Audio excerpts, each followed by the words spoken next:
Então, galera, eu elaborei esses slides aqui essa semana, tá? Muito carinho, muito cuidado, porque eu não tinha ainda slides sobre essa aula.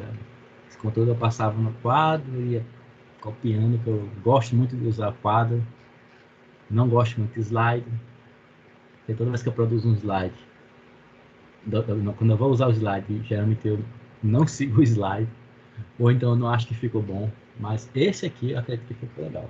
Tá? Então, motor de indução, a gente vai ver hoje a questão dos aspectos construtivos e o princípio de funcionamento. Tá? Os objetivos da nossa aula, aqui listados, né? A gente vai conhecer essas partes construtivas. Que partes são essas? São estator, rotor, enrolamentos, tá? E outras partes acessórias que existem dentro do motor de indução. Vamos conhecer os dados de placa do motor, os tipos de ligações. Essa é só a parte construtiva. Depois a gente vai ver a questão do princípio de funcionamento do motor de indução, tá? Os conceitos básicos, velocidade síncrona, escorregamento, frequência elétrica do rotor, os conceitos que a gente aprende dentro dessa parte também. Então, esse aí, galera, é o motor de indução. Certeza que vocês já viram esse equipamento em algum lugar. Ou no laboratório, quem já entrou no laboratório lá no campus, ou em algum lugar, sei lá, uma bomba d'água, já deve ter visto um motor como esse aqui. Esse aqui está girando em cima, ele é fechadinho, e esse aqui ele aberto, tá?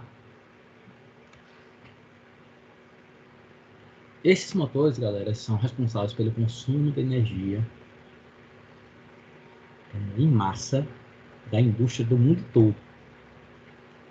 Se eu não me engano, 50% da energia consumida no mundo é consumida por motores de indução. Você vê o quanto eles são usados, tá? São os motores mais usados no mundo todo. Mas nem sempre foi assim, tá?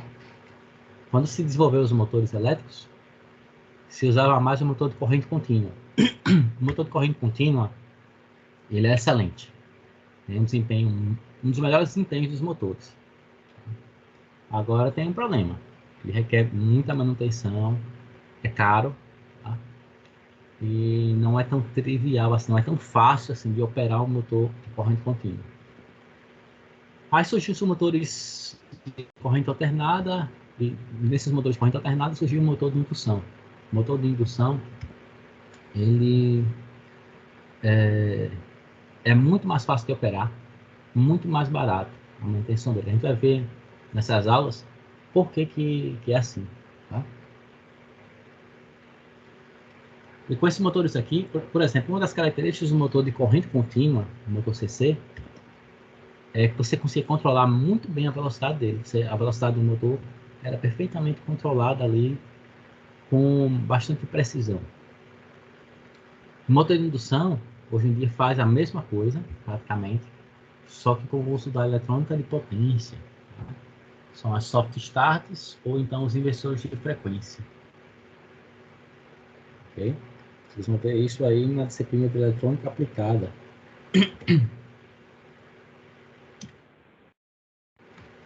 Aqui eu coloquei umas imagens para a gente ver a evolução do motor de indução.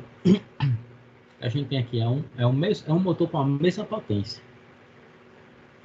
Isso aqui os tamanhos desse motor. Em 1903, esse motor de 15 HP, 15 HP é horsepower, é a unidade de medida de potência, tá? Que é equivalente a 11,2 kW. É um motor bastante potente. 220 volts. Olha o tamanho dele em 1903. Com o passar do tempo, com a evolução dos materiais, ele foi ficando cada vez menor. Em 1974, a gente tem esse motor desse tamanho aqui, com a mesma potência que esse aqui. No começo, a energia elétrica ela não era tão cara como é hoje, tá? No começo da Revolução Industrial. Então, a preocupação na fabricação dos motores estava atrelada justamente à quantidade de material utilizada para produzir aquilo ali. Tá? Então, Com o passar do tempo, esses materiais foi se gastando o mesmo material para produzir o mesmo motor, até que chegou um motor mais econômico possível, mais otimizado possível. Depois se passou a se preocupar com a questão das perdas elétricas, a questão da eficiência energética. A eficiência energética é você fazer o melhor trabalho com a menor quantidade de energia possível, de maneira mais econômica possível. Sim, Havana, os motores de máquina de costura são parecidos com esse aqui mesmo. Inclusive, alguns desses aqui ainda são usados. A tendência é que sejam substituídos por motores mais eficientes. Então, vamos ver aqui, né? Por exemplo, aqui eu coloquei um gráfico que eu consegui num catálogo, onde mostra o peso do motor, a relação do peso do motor pela potência dele. Então, olha só, em 1891, esse motor aqui, a relação era, para cada quilowatts, a gente tinha 88 kg de material. O motor pesava 88 kg para cada quilowatts. Então, imagina aí 10 quilowatts, motor de 10 quilowatts, 880 kg. Tá? Esse motor pesaria. Com o passar do tempo, foi se gastando mais materiais, né? Se gastando menos material para produzir o mesmo motor. Em 1896, 67, essa relação 67 kW, depois passou para 42 kW, 42 kg por kW, depois 29 kg por kW, tá? E assim foi diminuindo cada vez mais material, mais a quantidade de material utilizado. E olha só, em 2000, no ano 2000, olha só como, nossa, é um ganho muito grande. Para cada 4,5 quilogramas, a gente tem aí 1 kW. Então, um motor como esse que a gente está vendo aqui, de 10 kW, ele pesaria 45 kg no máximo. 45 kg no máximo. Em 1891, ele pesaria 880 kg. Então, essa aqui é a evolução, tá? Da tecnologia de fabricação dos materiais. Trouxe informação para vocês verem aí como é que as coisas evoluem. Aqui é a questão do rendimento, né? Depois que o material do motor ficou mais barato, ele conseguiu ficar mais econômico, é que começou a se pensar na questão das perdas elétricas. Porque o motor ele recebe uma energia, né? Ele recebe energia, mas parte da... É o que acontece com o transformador elétrico, tá? A gente já havia estudado. Ele aquece, tá? O aquecimento, o enrolamento ele aquece, dissipa calor, tem as perdas ali por correntes parasitas, correntes de Foucault. Então, essas perdas foram sendo otimizadas, reduzidas. Em 1960, o rendimento do motor era 88%, ou seja, se ele recebia 100 watts, 100 kW de potência, por exemplo, 88 que realmente se transformava em energia útil. 12% se perdia. Tá? Em 1980, 90%. Começou a aumentar mais o rendimento. Em 1990, 90,2%. Em 2000, 93,9%. Em 2010, 95,1%. Em 2013, 95,8%. Em 2014, 96,5%. Ou seja, um rendimento está cada vez mais se aproximando daquele patamar pertinho de 100%. É muito difícil a gente conseguir 100% de potência, 100% de rendimento. Seria dizer que o motor não tem perda elétrica nenhuma. Tá? É uma coisa bastante improvável. Tá? Vocês terem ideia, galera, um carro a combustão, um motor a combustão, a gasolina, o rendimento dele é em torno de, no máximo, acho que acredito, 40%. Então, toda a energia que ele é convertida de combustível faz o motor girar, faz o carro se movimentar, somente 40% dessa energia realmente se transforma em movimento. Energia útil. Então, imagine os carros elétricos com um motor como esse aqui, com 96,5% de eficiência. Como o carro elétrico é econômico. Beleza? Algum comentário, galera? Pode ficar à vontade aí para falar, certo?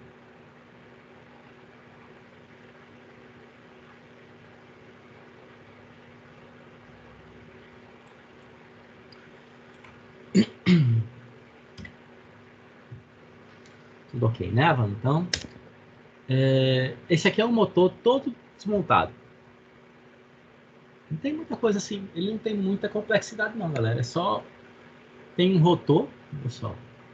Tem as tampas, né? Isso aqui são os acessórios para prender. Os parafusos, os anéis de vedação. Esse anel V-ring é um anel de vedação. Uma tampa traseira, um rolamento.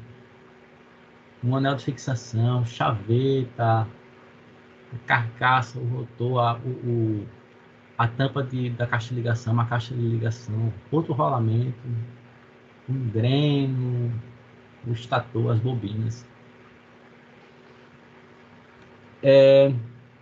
Ele tende a ser bem mais simples do que os motores. Não é que seja simples, né?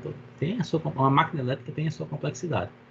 Mas comparado aos motores que se tinha antes do motor de indução, é um motor relativamente simples. Então, a gente vai falar agora das partes dele. Por exemplo, o estator. Aqui é a imagem do estator. O estator ele é construído nessas lâminas aqui. Ó. Então, eu já falei para vocês, num certo momento, lá de transformadores, por que existe essa laminação. Né? Vocês lembram por quê, galera? Qual a necessidade da gente construir umas máquinas elétricas com aço laminado?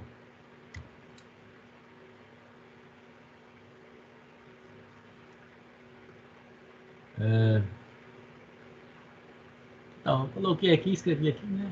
Seria a necessidade de eliminar as correntes parasitas. As correntes de Foucault que circulam dentro do núcleo laminado, tá? Para proteger esse núcleo aqui é o núcleo do estator.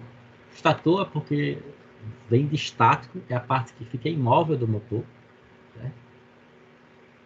Então, ele é todo laminadinho, tem esses slots aqui onde são encaixados os enrolamentos, tá? As espigas.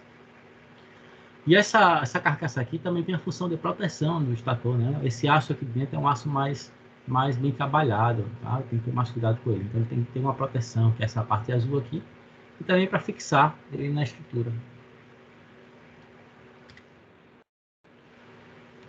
Nesse estator a gente posiciona enrolamentos. Onde é que estão esses enrolamentos, né? Geralmente eles são distribuídos nesses slots, né? Nessas aberturas. Aqui um exemplo ilustrando. Eu tenho aqui grupos de enrolamento azul, que seria a fase 3. O motor geralmente ele é trifásico, tá? Tem motor monofásico também, mas a gente costuma estudar os motores trifásicos primeiramente. Então a gente tem conjunto de enrolamentos, 3 enrolamentos, um para cada fase. Então o azul aqui é a fase 3, o vermelho é a fase 2 e o verde é a fase 1. Então são distribuídos dessa forma aqui, mais ou menos assim como está nesse diagrama. Eu tenho uma fase aqui, né, são esses dois, esse enrolamento aqui que é dividido em duas partes, uma em cima e embaixo. 120 graus depois, né, geometricamente falando, ó, daqui eu tenho um defasamento desse enrolamento para esse 120 graus. Vamos começar com esse aqui. Desse aqui, ó, para esse outro enrolamento eu tenho 120 graus. Depois para esse eu tenho 120 graus. Então todos são defasados entre eles em 120 graus elétricos. Se ele for só de uma fase, ó, peguei esse enrolamento aqui, um único enrolamento. E aqui essas linhas tracejadas seria como é que se distribui o campo magnético. O campo magnético produzido pelo enrolamento, ele se concentra pela permeabilidade do material, o material ferromagnético, concentra bastante as linhas de campo dentro do seu interior. Então, as linhas de campo se concentram aqui, atravessa a parte do estator, atravessa o entreferro aqui, que é o ar, passa pelo rotor, sai aqui nessa parte superior e fecha o circuito, né? Esse motor, como ele é trifásico, a gente pode fazer várias tipos de ligações com ele. Tá? A gente usa principalmente duas, ou a ligação em estrela, ou a ligação em triângulo, ou derivadas dessas ligações aí. Tem a ligação série, paralelo, tá? Cada uma com um objetivo diferente. Na verdade, o objetivo é atender a tensão elétrica da rede. Por exemplo, o motor que pode ser ligado em estrela ou em triângulo, ele pode ser ligado em duas tensões diferentes. oferece essa possibilidade de ligação. Então, olha só, vejam essa imagem aqui, tentem compreender como é que esses enrolamentos estão encaixados, tá? Aqui é como é que seria encaixado na prática, porque na teoria a gente costuma deixar ele concentrado assim, enrolamento no mesmo lugar, ó, bonitinho assim, mas não é muito eficiente, tá? Isso aqui causa uma série de problemas se a gente construir um motor assim. Tá? Causa vibrações, a questão de colocar na rede elétrica harmônicas, né?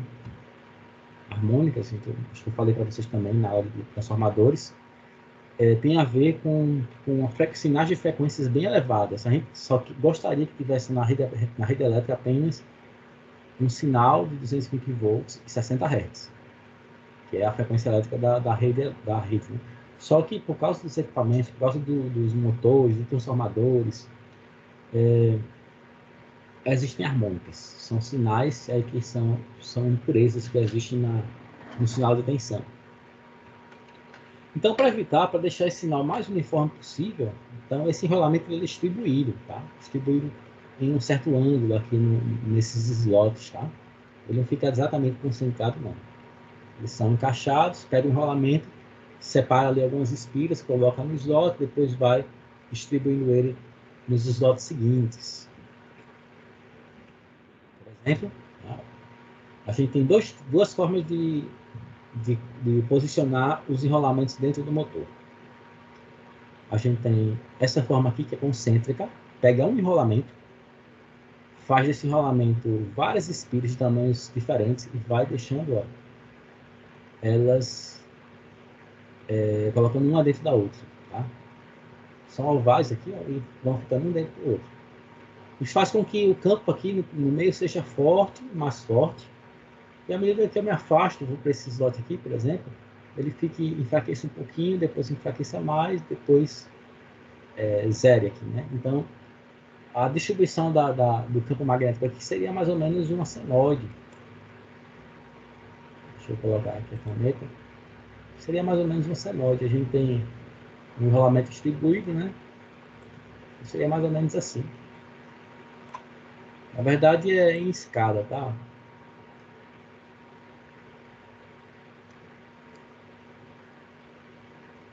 É porque eu venho para cá, estou nessa região aqui, e o campo tem uma certa força.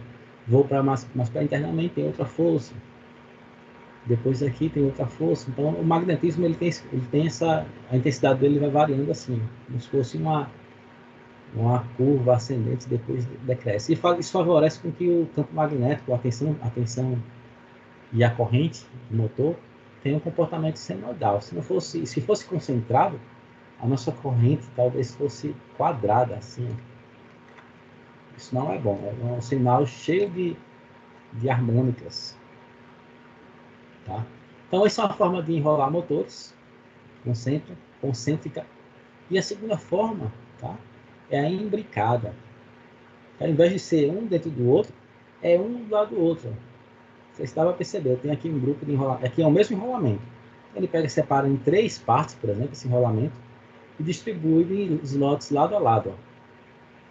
E assim vai até percorrer todo o motor. Vamos estar aqui, ó, nessa imagem do lado.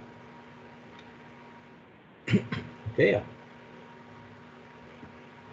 Isso também favorece o campo magnético ser mais uniforme. Tá?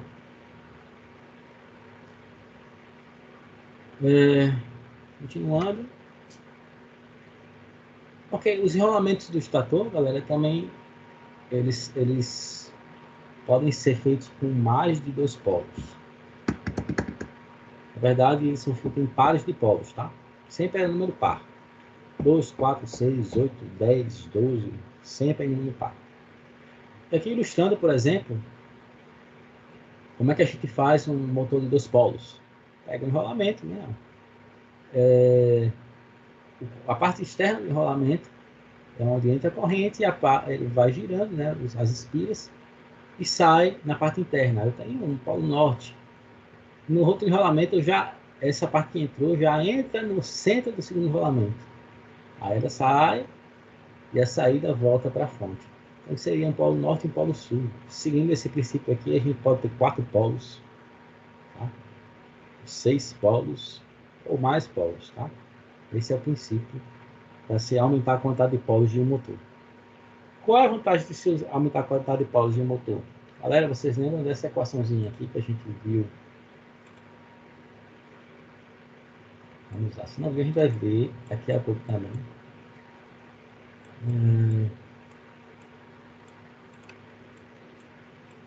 Essa fórmula, galera, é bem importante, tá? Se vocês forem estudar máquinas elétricas em outro lugar, fazer alguma prova de concurso, alguma coisa, essa fórmula é uma fórmula que vocês têm que estar na cabeça de vocês. É a fórmula da velocidade do campo magnético dentro do motor.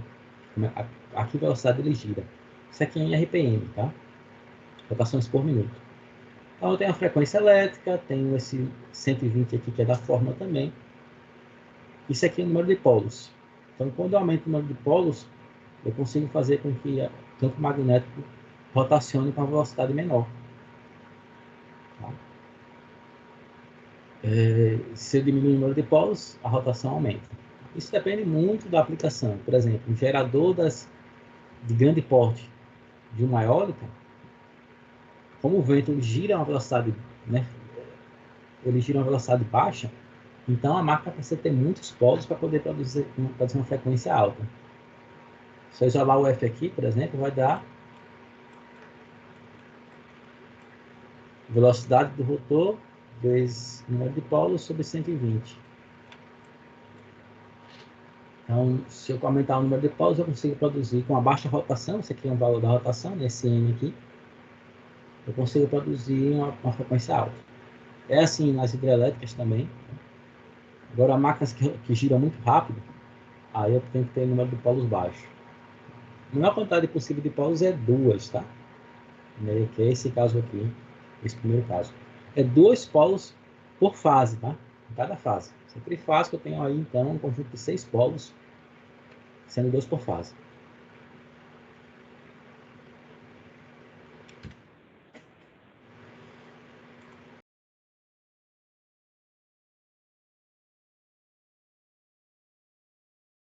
D'água.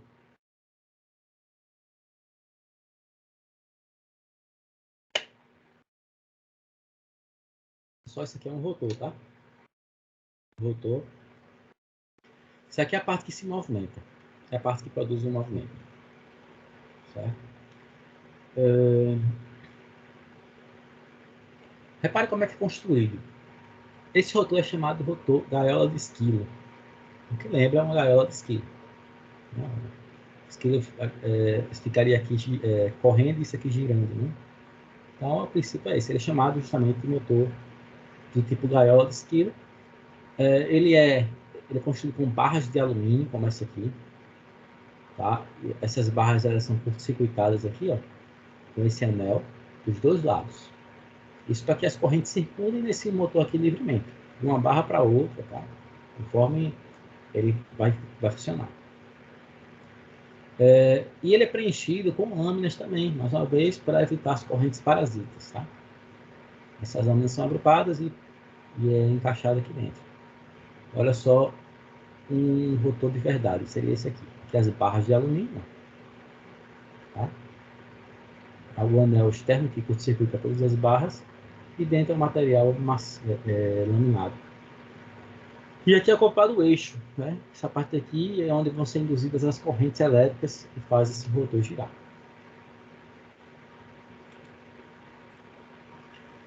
Esse rotor também pode ser construído com enrolamentos.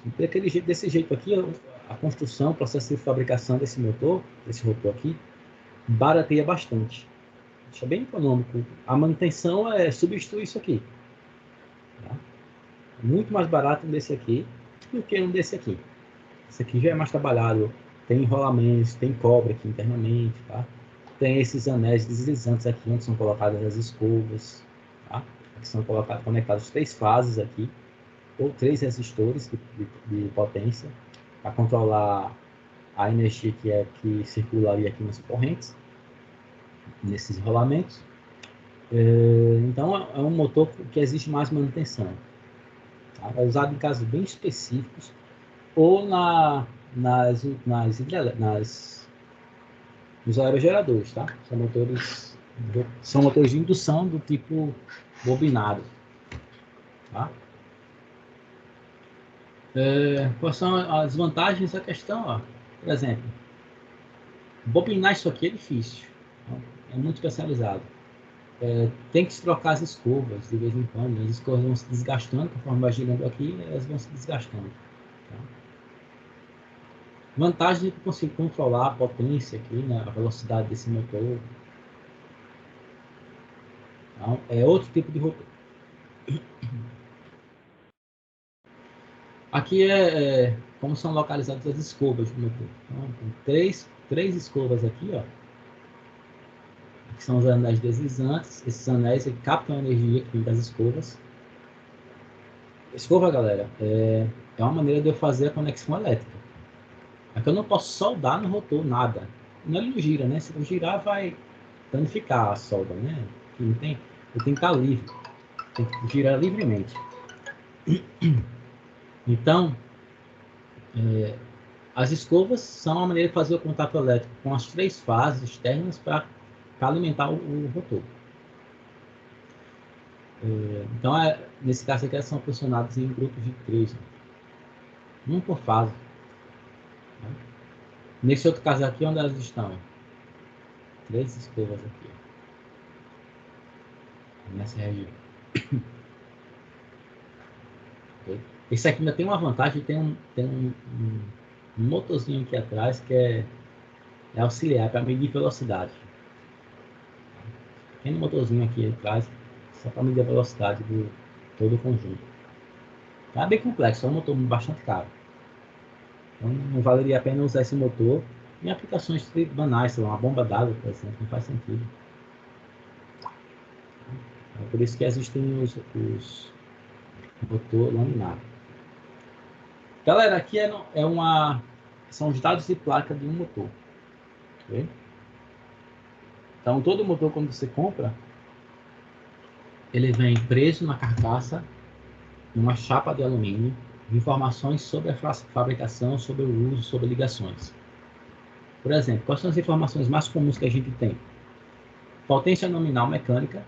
Onde é que está a potência nominal mecânica aqui nesses dados dessa placa? Aqui é um motor VEG de alto desempenho, tem uma que chama de Plus. Tem esse símbolo aqui que indica a fase, número 3 fases. Tem esse número de carcaça, fabricação. Há outro código aqui, esse é um código interno, lá da VEG. Tem uma descrição, botão de indução, gaiola. Tá? A frequência é 60 Hz. A categoria N, que tem a ver com como é que esse motor se comporta quando ele liga, quando você energiza ele, até ele chegar na velocidade nominal dele. A potência elétrica no eixo, ó, no caso aqui é 7,5 kW, ou então 10 HP.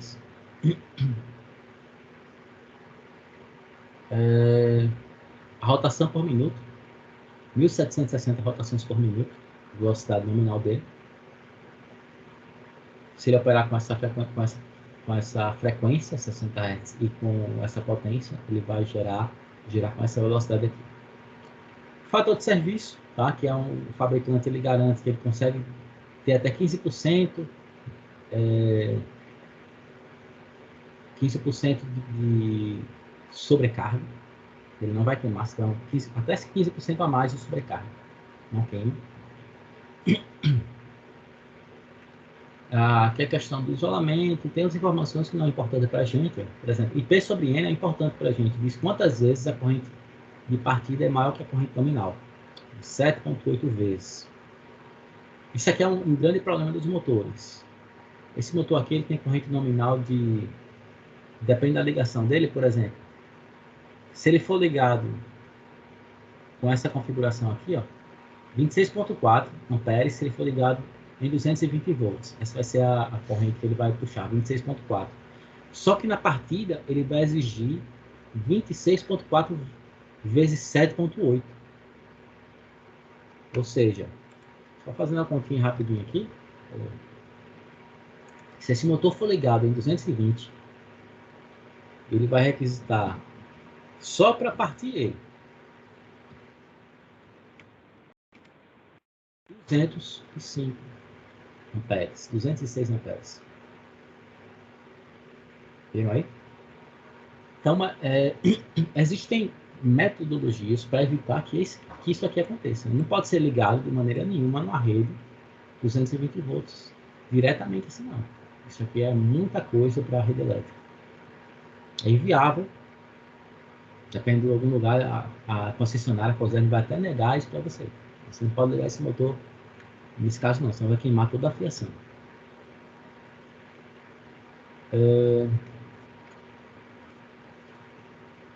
À medida que eu vou mudando a ligação, nesse caso aqui a ligação é delta-delta. Não sei se vocês conseguem ver aqui, tem dois triângulos. Então, delta paralelo. Se eu ligar ele em estrela paralelo, consigo ligar ele em 380 volts. Se eu ligar ele em delta série, eu consigo ligar em 440. Se eu ligar em estrela série, essa ligação aqui geralmente não se usa para funcionamento normal do motor, é uma ligação especial que serve apenas para a partida do motor. Aí eu consigo diminuir a corrente, ó. Por exemplo, nessa ligação aqui, 440 volts, a corrente que o motor exige é de 13.2. Então, 13.2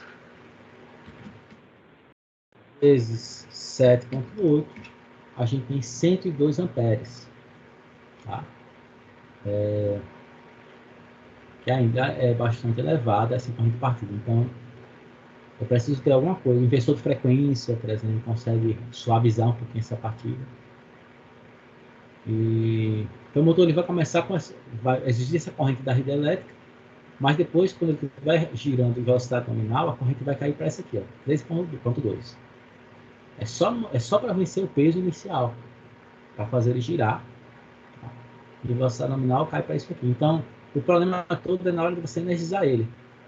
Então, você pode usar alguma metodologia, fazendo um esquema de ligações de estrela triângulo, por exemplo, ou inversor de frequência, ou uma soft start, são equipamentos destinados a controlar a partida do motor. A gente consegue reduzir essa corrente aqui. Que informações a mais a gente tem aqui, né? Informação aqui é uma informação muito importante para a gente. Temperatura do ambiente máxima 40 graus, altitude 1000 metros. O rendimento dele é 91%, olha só. Fator de potência dele 0,82, que está em branco. Aqui é os tipos de ligações, então os motores vêm com terminais numerados. Tá? L1, L2, L3 são as fases. Aí, internamente, a gente tem acesso numa caixinha de terminais que a gente tem aqui. Vou mostrar para vocês. Essa caixinha de terminais aqui, por exemplo, ou então em outro motor. Essa caixinha de terminais aqui, tá desmontada, a gente consegue ter acesso a todos os terminais disponibilizados pelo fabricante. E nesse caso aqui, são 12 terminais. Então a gente pode ligar um com o outro para fazer um esquema de ligação aqui, para ligar ele em 220, ou um esquema de ligação para ligar ele em 380 ou em 440. Ou nessa ligação especial aqui. Tá? Ok, aqui o peso dele, outras informações referente à carcaça, ao tamanho. Isso aqui a gente consegue ver melhor com o catálogo. Tá? E eu disponibilizei, eu acredito, lá no Teams, uma olhadinha aqui, alguns catálogos de fabricantes. Conferir aqui para...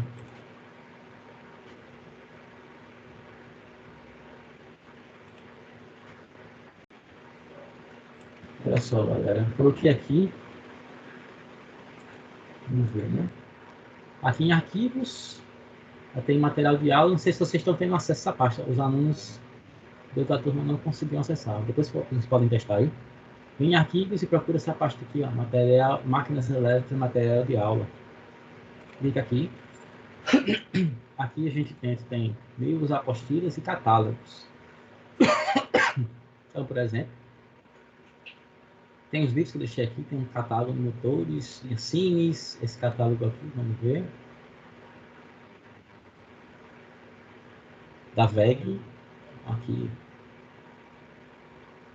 que a gente tem muito mais informação do que eu estou apresentando para você, galera.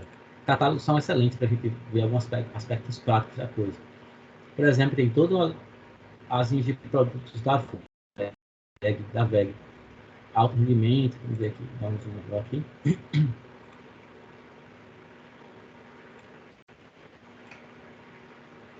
Então, vários modelos. IP55, esse IP55 tem a ver com a proteção contra água, poeira. Se a poeira, esse número aqui indica se ele tem proteção contra corpos ou água, né?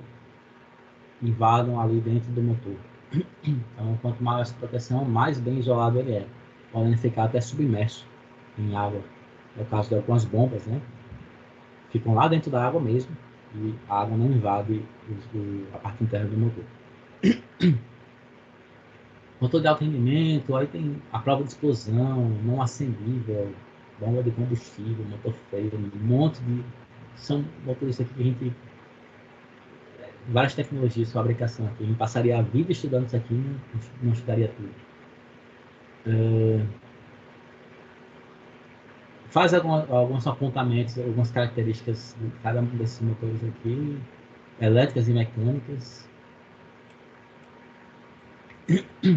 Mas fala sobre o monofásico, como especificar, até ensinando a especificar o motor, projetar, né, ou dimensionar o motor correto para uma aplicação, ensina aqui também. Como é que deve ser ligado as características das partidas do motor, partida de estrutura triângulo, chave compensador, isso tudo a gente vai pretende estudar lá na parte de acionamentos e comandos. Característica de aceleração, enfim, é muita coisa legal, dá para se ver aqui nos catálogos. Dá para estudar boa parte dos acionamentos de máquinas pelos catálogos. Ensaios, vamos ver uma parte interna aqui nesse material. Por exemplo, aqui ele fala um pouco sobre os motores. Ó. Esse modelo aqui, P55, tem essas características aqui. Ó. Uma descriçãozinha pode ser aplicada em bombas, ventiladores, exaustores, gritadores, moinhos e assim por diante. Aponto algumas informações para você, para a gente aqui. Ó. Grau de proteção. Eu vou mostrar para vocês aqui logo o que é esse grau de proteção. Não sei se vocês já viram isso na aula em outro momento.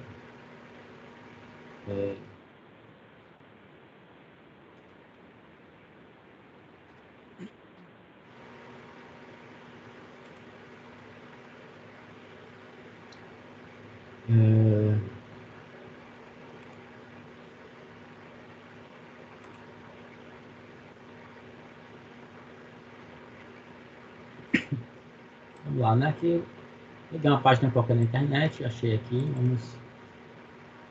Por exemplo, o IP55, né? O que quer dizer essa informação dos dados de placa do motor? Por exemplo, o IP55 é o motor que a gente acabou de ver no catálogo, né? Esse aqui, IP55. Pode ser outro número, IP60, IP alguma coisa, tá? Esses dois 5 indicam uma proteção contra os corpos externos. Por exemplo, o primeiro algarismo, se ele for 0, não tem proteção. Tá? Isso é importante também, galera. Se for 0, não tem proteção. Se for 1, a proteção contra corpos superiores a 50 milímetros. Por exemplo, você colocar sua mão. Você não consegue colocar sua mão nas partes internas do motor. 2, você não consegue colocar os dedos da mão. 3, você não consegue colocar ferramentas, por exemplo, uma chave de fenda, não consegue colocar. 4, você também consegue colocar ferramentas mais finas ou cabos elétricos ali dentro. 5, é protegido contra pó, partículas, sedimentos que ficam, por exemplo, numa indústria ou numa fábrica, onde ficar muito pó assim na atmosfera, esse pó ele não entra. Esse cuidado de proteção sim. E, obviamente, quanto maior o grau de proteção, ele protege contra aquela situação, as situações anteriores também. Então, no caso, o IP5, 55, primeiro 5 indica que o pó não entra, né? O pó não entra dentro do motor. Se for 6, galera, se for 6, totalmente protegido contra pó. O segundo dígito tem a ver com a água. O primeiro dígito é a proteção contra corpos sólidos, o segundo é contra a água. 0. Se for IP50, por exemplo, o 0, que é o segundo dígito, não tem proteção contra a água. Não pode molhar, em hipótese nenhuma. Se for 1, ele é protegido contra gotejamento vertical. Se for 2, gotejamentos laterais, não muito inclinados, uma chuvinha ali, de leve. Tá? 3, o gotejamento já pode vir um pouco mais inclinado, se uma chuva um pouquinho mais forte. Ou, por exemplo, digamos, está lavando a fábrica, a água pode molhar o motor nessa direção aqui no máximo, 60 graus na vertical. 4, protegido em todas as direções. Ele pode molhar, não pode ficar submerso, mas pode molhar, se não for jatos de água, ou só respingos mesmo. 5, protegido contra jatos de água em todas as direções. Eu posso, inclusive, lavar esse motor. Um jato de água. 6, protegido contra jatos de água semelhante a golpe do mar, ondas. Tá? 7, protegido contra a imersão, pode ser submerso. 8, protegido contra os efeitos prolongados da imersão sob pressão. Isso aqui é a máxima proteção. Vamos dar uma profundidade enorme. Então, é isso que o IP dos equipamentos quer dizer. Isso aqui não serve apenas para motor, não, tá? Serve para diversos equipamentos. Beleza? Enfim, muitas características que vocês podem consultar depois. Tem motores com aplicações em hospitais, ambientes explosivos, a prova de explosão, não acendível, ambientes, digamos, com atmosfera, com gases que podem explodir. Né? Seria uma aplicação desse motor aqui.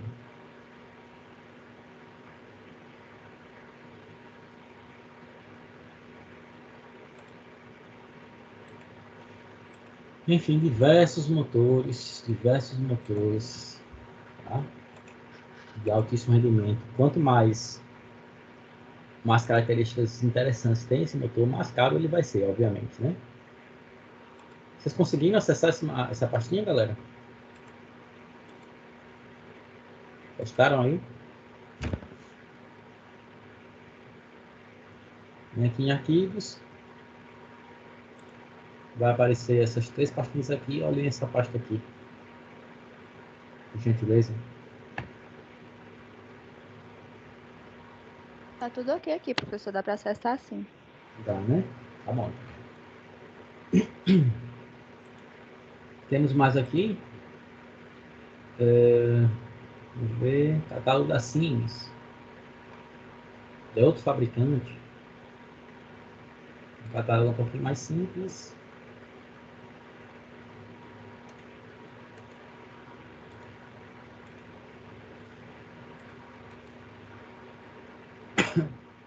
Mais por tabelas aqui. Gente. Mostra desenhos constitutivos. Não é tão abrangente como o da outra Wegmann, mas é um bom catálogo também. Ok. Voltando para cá, né? Não só tem esses 2 fabricantes, não. Tem mais fabricantes aí, né? Muitos.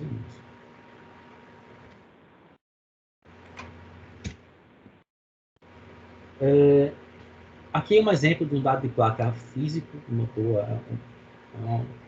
Uma plaquinha de alumínio. E aqui tem as informações que a gente acabou de ver. E, por exemplo, né, aqui 2 esquemas de ligação. A ligação em delta e a ligação em estrela. Lembra que a gente viu que o motor ele tem enrolamentos. Um grupo de enrolamentos por fase. Esse eletrofásico, geralmente, tem no mínimo 3 enrolamentos. Então, esses 3 enrolamentos eu posso ligar eles assim, ó. Cada enrolamento tem uma numeração, tá?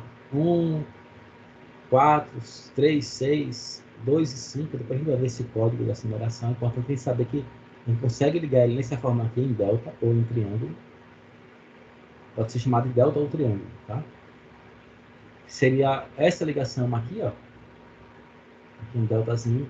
Basta ligar esses códigos aqui, ó. 1, 2, W2, 1, V1, 2, W1, V2. Ou então pelos números. Aqui é pelos números, tá? 1 com 6, 2 com 4, 3 com 6. Tem essas emendas feitas aqui. Isso aqui é um dispositivo para energizar. Ele pega a alimentação da rede. Você aperta o botão aqui e ele liga o motor. Liga nessa configuração em delta. Se ele for ligado assim, esse motor, por exemplo, ele vai ter, deve ser ligado a 220 volts.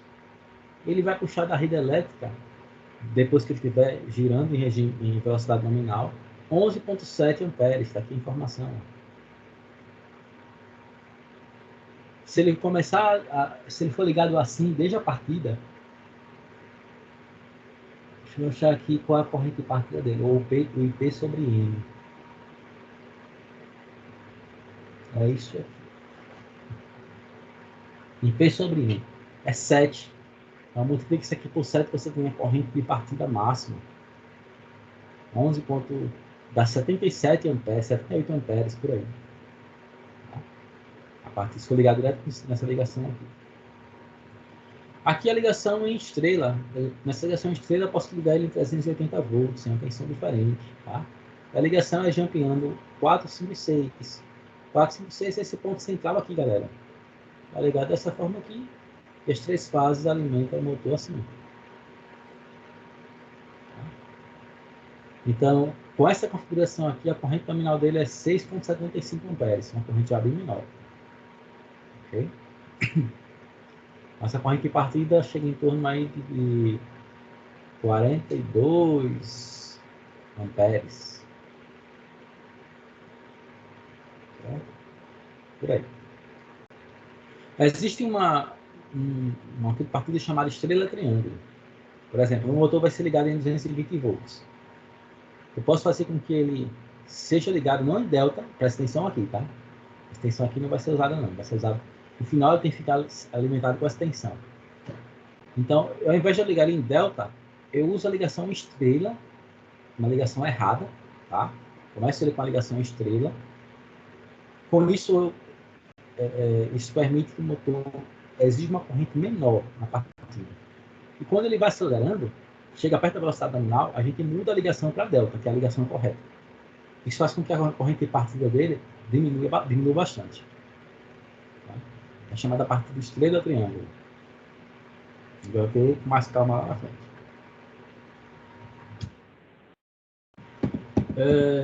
Isso aqui, por exemplo, é um tipo de... É o rotor.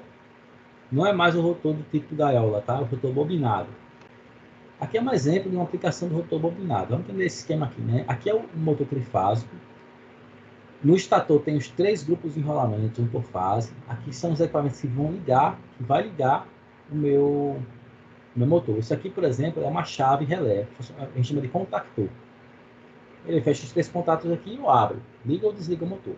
Isso aqui é um elemento de proteção contra a sobrecarga. Não é importante a gente saber disso agora. Mas é um esquema de ligação para energizar o estator do motor. O rotor tem esses 3 enrolamentos aqui. Um rotor bobinado, tem aqueles anéis deslizantes, né? Anéis coletores. Está aqui, ó, ilustrando eles. E aqui ele coloca 6 resistores externos. Então a ideia é a seguinte. Vamos olhar para esse gráfico aqui. Aqui mostra a força do motor, tá? Nessa linha vertical, a força do motor. E aqui na horizontal mostra a velocidade do motor, tá? Então aqui, por exemplo, a velocidade dele é 0 e aqui a velocidade dele é 100%. Olha como é que a força do motor varia. Por exemplo, se esse motor aqui for ligado com as 2 resistências em série, aqui, ó, essas 2 chaves estão abertas, a força do motor vai se comportar assim, ó. Começa aqui em 3 vezes 300%, tem a força nominal dele, que é o torque nominal dele. Torque é o que faz, é a força que produz a rotação do motor, tá? Ele consegue girar uma carga com, a gente chama essa capacidade de girar carga de torque. É uma força que causa movimento, causa rotação. Então, se ele for ligado dessa forma aqui com essas duas chaves abertas, eu vou ter aqui em cada fase 2 resistores, tá? Em cada fase 2 resistores. Então, por exemplo, a força ela vai começar em 3 vezes, 300% e vai diminuindo conforme ele acelera. Conforme ele acelera, tá? Então, quando está lá no finalzinho, né, perto da velocidade nominal, a força ela vai atingir seu 100% aqui. Esse motor nunca vai chegar a 100% da velocidade, tá? A gente vai entender 100% da velocidade quer dizer o seguinte: tem a velocidade do campo magnético do estator, e o rotor tenta acompanhar esse campo, tá? Esse rotor aqui vai ter uma velocidade que nunca vai alcançar a velocidade do campo gigante, que é o campo que é produzido aqui no estator. Já já a gente vê isso em mais detalhes também. Então ele vai atingir a velocidade nominal aqui, nesse ponto. Se ele for acionado com apenas uma resistência, digamos essa chave aqui está aberta, e essa aqui fechada, se aqui está fechada é um curto-circuito aqui, ó. Isso aqui é como se não existisse. Então fica somente esses 3 conjuntos resistores, ou seja, por fase fica apenas um resistor. Então seria essa curva vermelha aqui. Olha como já muda o torque, a força dele.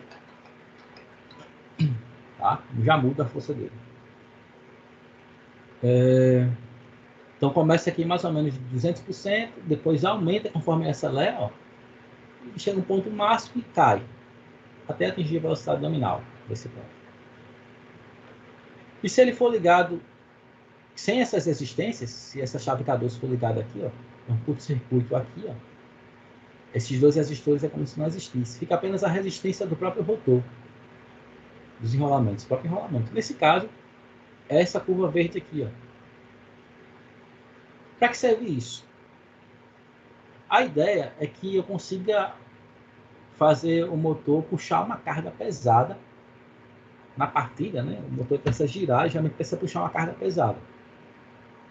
Então, se eu partir ele com as 2 resistências, por exemplo, é interessante, eu consigo puxar uma carga bem pesada. Onde está a força aqui, né? Do que se eu ligar ele sem as resistências, ó. Consegue puxar uma carga de até aqui, de até 150% a torque nominal dele. Só que se eu deixar ele com essas 2 resistências, lá no final, quando ele estiver acelerado, eu não consigo ter um bom rendimento dele. Não consigo ter um bom rendimento, porque a força está bem baixa aqui. Talvez eu não consiga fazer com que ele opere na velocidade nominal dele. Então, à medida que ele for acelerando, eu fico tirando as resistências. Por exemplo, eu começo ele com as 2 resistências, chego em certo ponto aqui, ó, por exemplo, nesse ponto aqui, com a velocidade dele é mais ou menos 60%, aqui 65%. Aliás, mais ou menos, que é essa linha de baixo, tá? Mais ou menos 45% da velocidade nominal dele. Eu já mudo, já tiro uma resistência, liga essa chave aqui. Já tiro esse conjunto de resistência. A curva já muda para essa aqui, ó. Dá mais uma aceleradazinha. Quando chegar nesse ponto aqui, eu já mudo, ligo essa próxima chave aqui, e eu já tenho somente a resistência do rotor. Ela já muda para essa curva aqui. Tá? E eu consigo fazer com que o motor tenha um bom desempenho no começo e no fim. Tá?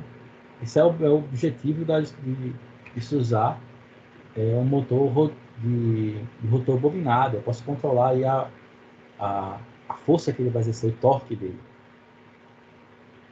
Tá? Vocês sabiam que era torque, galera? Falando aqui em torque, eu expliquei, mas você já ouviu falar nessa expressão torque? Eu não, professor. O torque é justamente a capacidade que alguma coisa tem de girar. Por exemplo, quando você vai abrir uma porta, a porta ela tem um movimento, ela gira, né? Então você exerce ali um torque, uma força. A força a gente sabe que é. A força a gente é geralmente para deslocar uma coisa ou algum objeto. Você arrasta uma cadeira. Você usa uma força para arrastar a cadeira.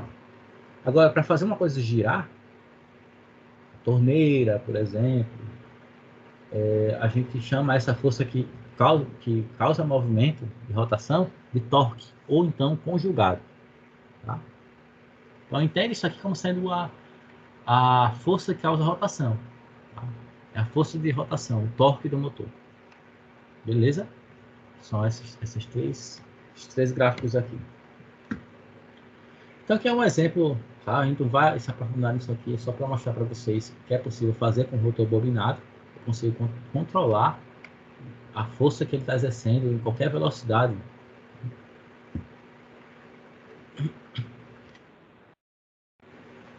Ok, agora a gente vai entrar na parte do funcionamento do motor. Galera, quando o motor ele é alimentado, lembra que ele tem 3 conjuntos de enrolamentos, certo? 3 conjuntos de enrolamentos. Quando ele é alimentado, cada fase, por exemplo, a fase A, a fase B e a fase C, cada enrolamento aqui vai produzir um campo magnético que varia nesse formato aqui, ó. Ora está apontando para cá, decresce, aponta para o sentido oposto. Decresce, aponta para o sentido oposto. Só nessa direção aqui, na fase A, por exemplo. Quem causa esse campo magnético aqui é a corrente dessa fase A. Quem é a corrente da fase A? É uma senoide, olha só. Olha só como acompanha aqui. O crescimento acompanha o movimento da senoide. Só a fase A esse vermelhinho aqui, tá? Ó. E fica nesse ciclo. A fase B, que é essa aqui, ó, está defasada 120 graus. Lembra lá que a gente falou, tá? Os rolamentos daqui do conjunto do estator estão defasados em 120 graus. Então, o campo na fase B, o rolamento da fase B, está nessa direção aqui, ó. Mesmo princípio. Cresce numa direção, decresce, cresce no outro sentido, decresce, fica nesse ciclo, só nessa direção. Tá? A fase B é essa aqui em verde. Repare que a fase B não acompanha a fase A. Olha só um minutinho, tá? Vou só atender o celular aqui rapidinho.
Pronto, galera, voltei. Já estava assistindo na ligação aqui, eu fui atender, porque vai ser uma coisa urgente. Pronto, voltando para cá. A fase C também está defasada em 120 graus. Tá? Nessa direção aqui, o mesmo princípio. Tá? A gente tem as correntes, ó, a cada corrente de cada fase também tem, elas não estão alinhadas não, tá? Elas também estão defasadas, elas não crescem e decrescem na mesma proporção não.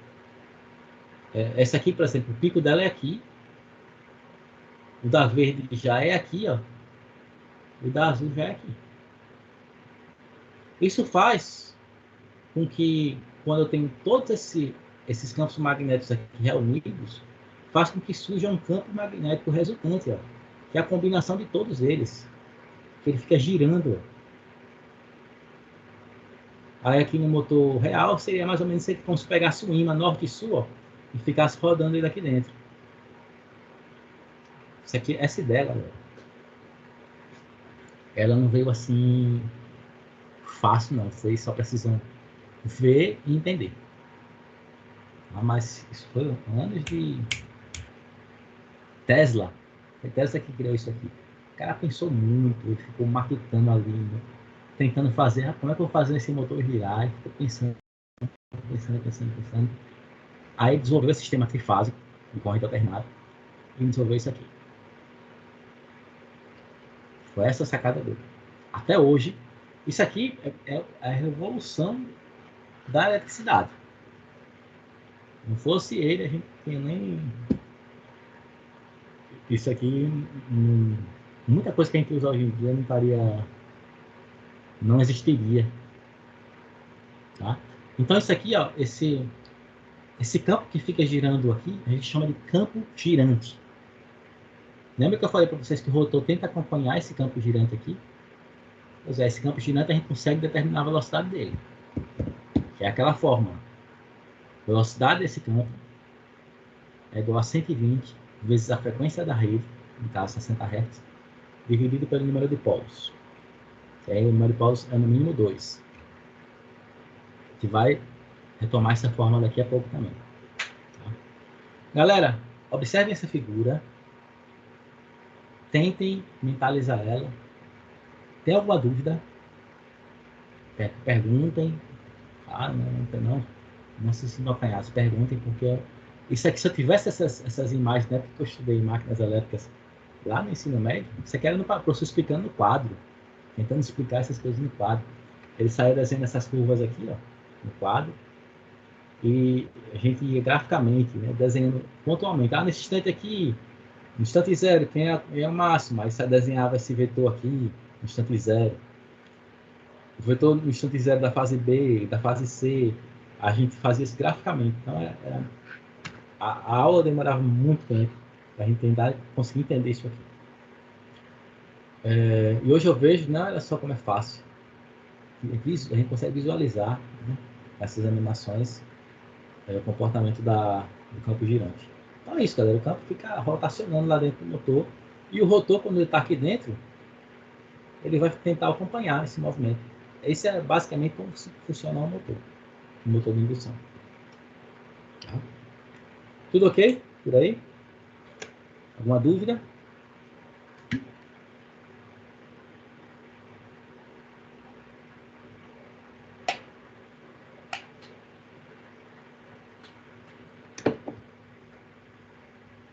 Tudo alright, né?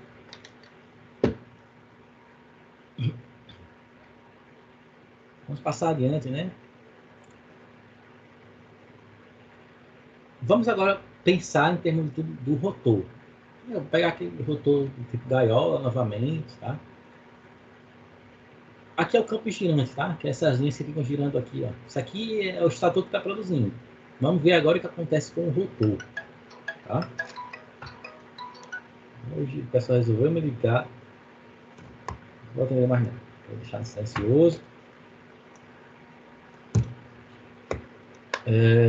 Então, o que acontece no rotor quando a gente tem esse movimento, galera, tem que lembrar do princípio da indução. Para ter indução magnética, indução eletromagnética, a gente precisa ter movimento relativo. A gente precisa ter o campo magnético se movimentando em relação a uma coisa que está com uma velocidade diferente. Por exemplo, nesse caso aqui, o rotor está parado. E o campo está girando. O campo, quando ele passa aqui por essas barras, induzem correntes aqui, olha só. Esse azulzinho aqui são as correntes que são induzidas nessas barras.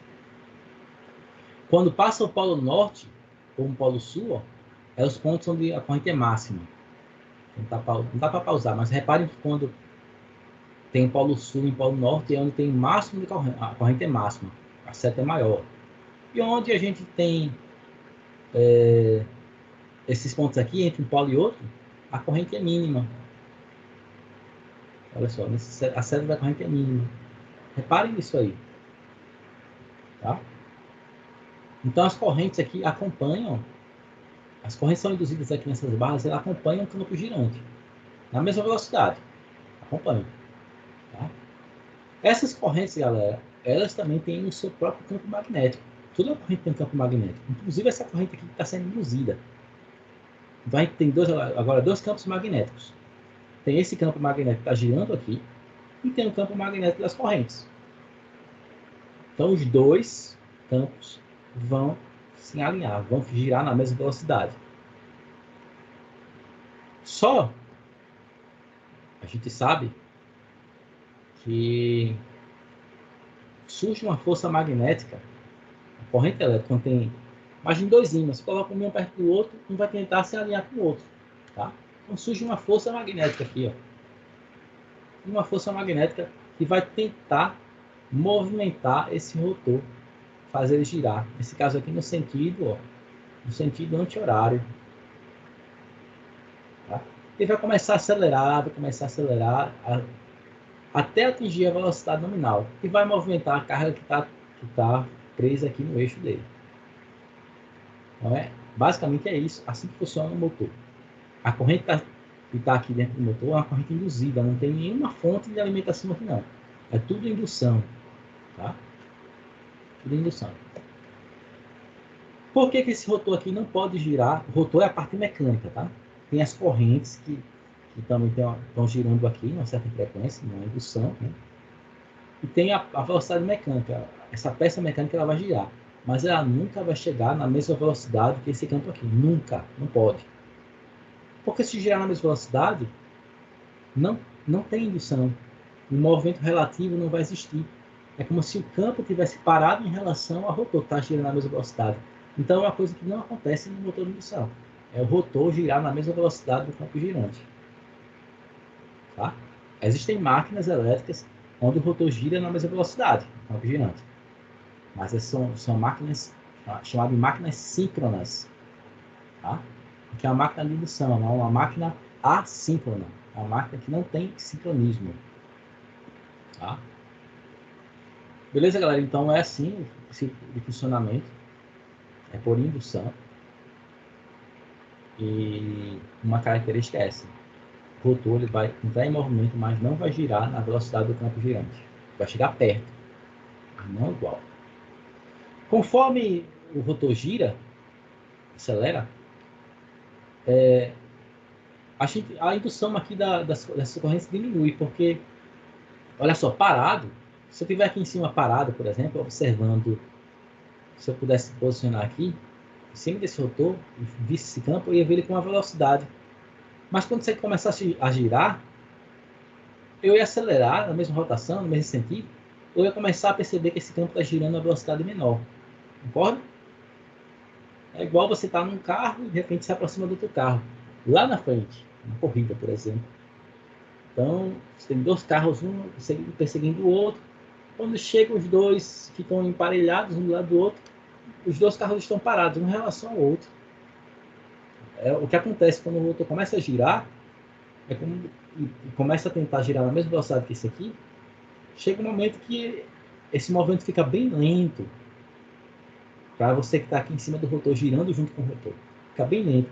E essas correntes aqui também ficam oscilando bem lentamente. A indução ela diminui com o passar do tempo, mas nunca vai ser zero. Tranquilo, gente? Foi uma explicação bem superficial que eu estou dando aqui para vocês, mas eu acho que a figura está ajudando bastante. Alguma dúvida? Não, professor. Então tá aqui, ó. Motor girando. Tá? O campo girante aqui quase na mesma velocidade, mas não é a mesma velocidade, tá? Quase na mesma velocidade. Se você tivesse aqui em cima girando, você ia ver esse campo se movendo bem lentinho. Imagine aí você em cima desse rotor aqui, um rotor gigante, você encolheu ali, que nem o Homem-Formiga, ficou aqui em cima desse rotor. Você agora está girando junto com ele, você olha para o campo magnético, você vê ele que ele se afasta de você, ele está um pouquinho mais rápido, tá, que você. E você consegue ver as correntes, os elétrons aqui, ó, a corrente elétrica aqui, você vê que ela oscila bem devagar. Na partida, você está aqui em cima, você vê o campo girando bem rápido e as correntes também com uma frequência bem alta. Na velocidade nominal, você vê já esse movimento bem lento, porque você está bem pertinho da velocidade do campo girante. Ok? Bem interessante, né, galera? Eu acho fantástico isso aqui. Isso aqui, gente, olha só. Isso aqui é uma simulação do que acontece dentro de uma máquina, de um motor desse. Aqui dentro é o rotor, tá? Tá girando. Aqui é o estator. E esse movimento aqui, dessas cores, é o campo girante. Tá?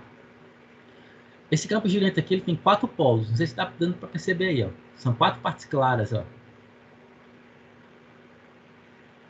Essas 4 partes claras estão girando com uma velocidade. Aqui no rotor, tá? A gente também vê 4 cores, né? Ó. Dá para distribuir os 4 polos também. Tá? Agora o rotor, que é a peça mecânica, não sei se vocês estão percebendo, mas ele está girando a velocidade diferente das cores. Tá dando para perceber isso? Tenta acompanhar uma dessas barrinhas aqui, vocês conseguem perceber. Por exemplo, acompanhe uma barra, essa aqui escureceu, ó. Tá vendo? Não sei se vocês conseguem perceber. Isso indica que o campo girante não está na mesma velocidade mecânica do rotor. Interessante, isso aqui é uma simulação que aproxima bastante o funcionamento do motor real. E é assim internamente, o fluxo magnético está desse jeito aí. Não são setinhas, não. As setinhas que a gente coloca ali é apenas para indicar o máximo, o ponto máximo de velocidade. E aqui, galera, é desde a partida. Aqui ele está partindo ainda. Ó. O GIF, isso aqui é um GIF, né? Ele recomeçou. Então, ele está acelerando. E que ele vai acelerando, ó, vai ficando mais rápido. A gente consegue perceber melhor os polos.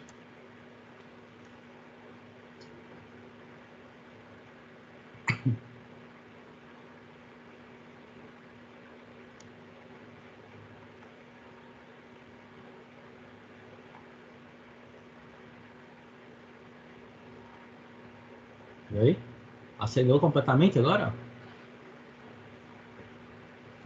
Achei fantástica essa imagem também. Eu queria que vocês sentissem também o que eu estou vendo aqui. Como isso aqui é legal. Muito massa. A gente vai reiniciar e vocês vão ver melhor essa parte da partida, né? Agora dá para ver bem direitinho os 4 polos. Ó.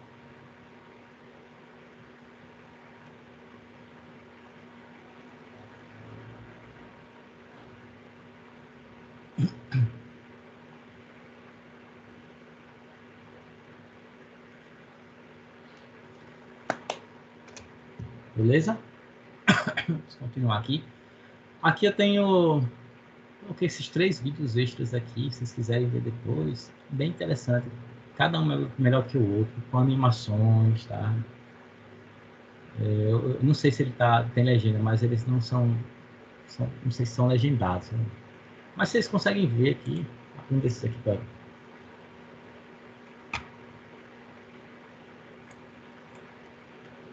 Não precisa nem tentar entender o que ele está dizendo. Às vezes só você consegue ver pela animação. E tem a opção também de você ligar aqui a tradução, né? Pode pedir para traduzir a legenda, tem essa opção aqui.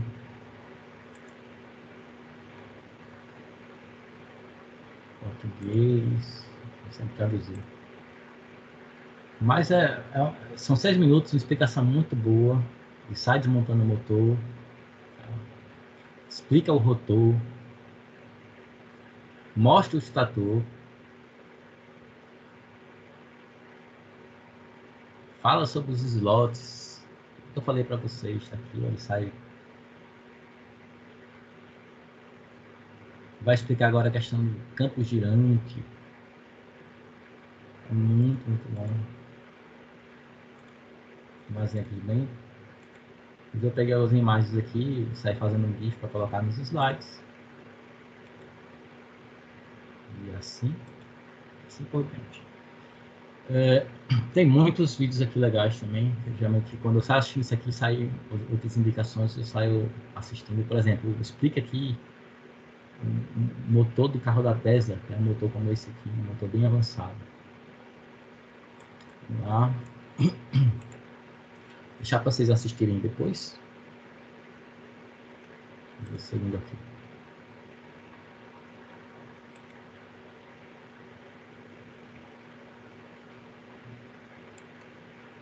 Esse aqui já tem. Já mostra. Vamos ver aqui. É mais detalhado esse aqui. Bem mais detalhado. Esse tem legenda. Aí sai explicando também. Desenho assim um pouquinho melhor. Campo girante. Bem legal isso aqui explicando a questão das forças magnéticas.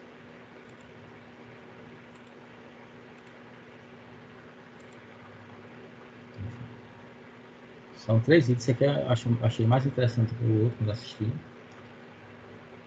Por último,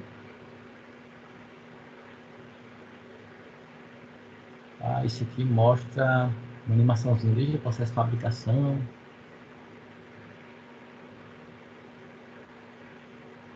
Mostrei para vocês como é que os motores são feitos, galera, né? Na outra aula. Acho que mostrei, né? Uma fábrica de motores. Mostrou, sim. Ou foi um transformador? Eu não lembro. Não, eu mostrei com certeza.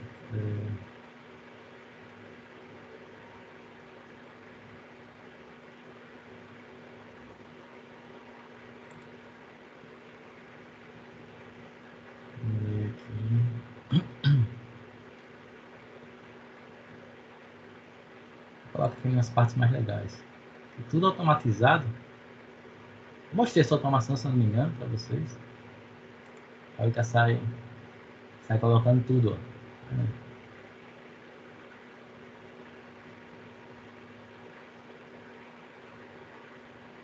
Quase certeza que eu mostrei para vocês. Quase certeza. Deixa eu ter mais visto esse aqui. Os enrolamentos.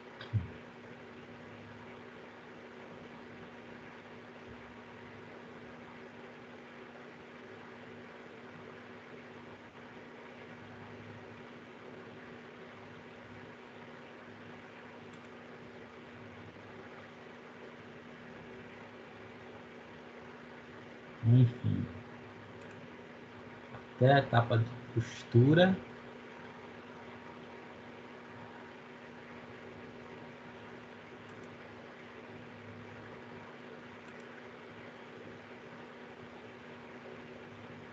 Isso aí.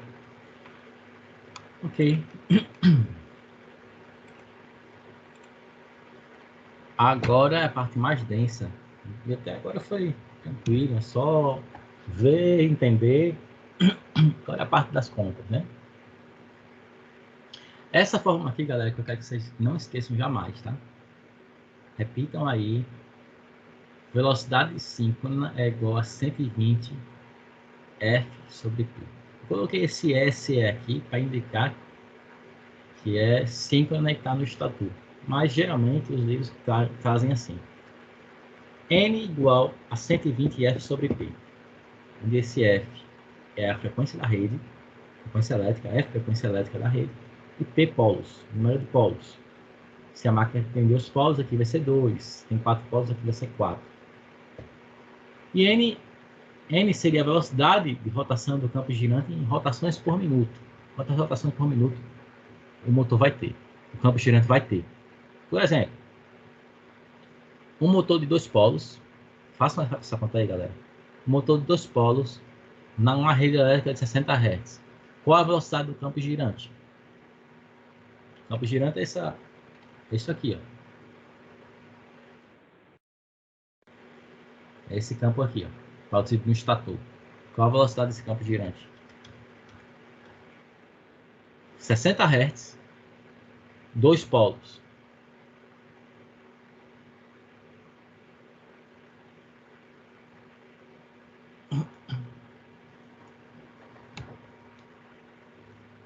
Aplicação direta da fórmula, né, gente?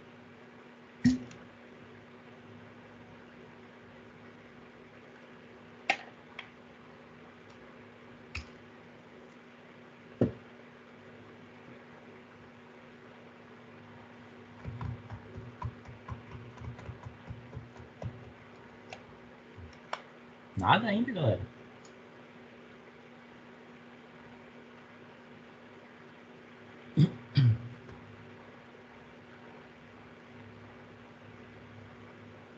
É só substituir na fórmula aí. Qual a frequência? 60. 120 vezes 60. Qual é o número de polos? 2. 120 vezes 60 é dividido por 2.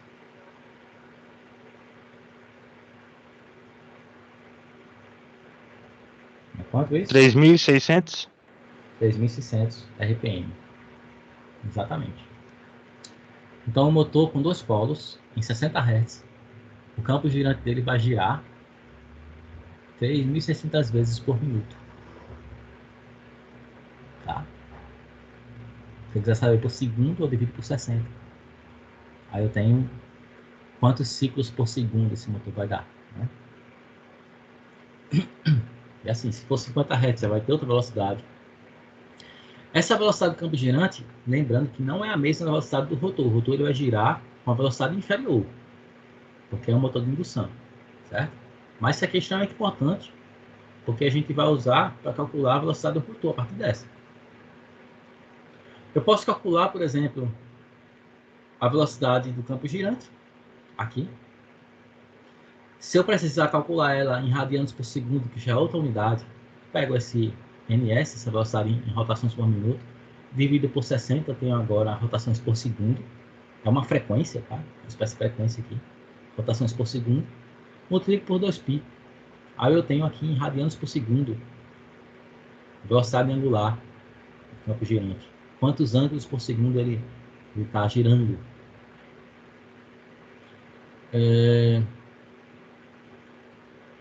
A velocidade do rotor a gente chama de Nm, tá? Velocidade mecânica. Que é sempre inferior a Ns. Tem isso aí, não tem indução, como eu expliquei. A gente faz a diferença entre a velocidade do campo girante e a velocidade do rotor. Vamos aqui nos dados de placa do motor novamente. O fabricante informa geralmente a velocidade do rotor. Por exemplo, nesse motor aqui, ele gira com 1760 RPM, na velocidade nominal. Mas qual é a velocidade do campo girante? Vamos procurar quantos polos ele tem aqui. Provavelmente é 4 polos. Se informa aqui.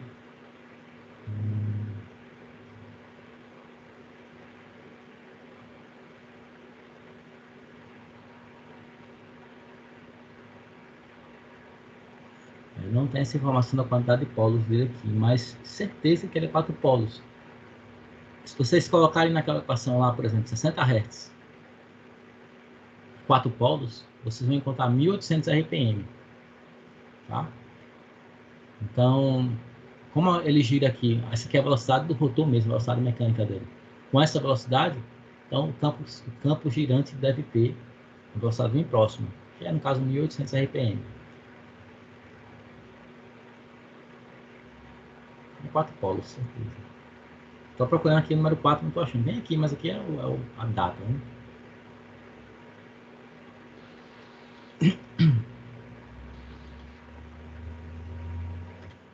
ver esse outro motor aqui, se tem polos, quantidade de polos. Aqui já 1735 RPM, 60 Hz.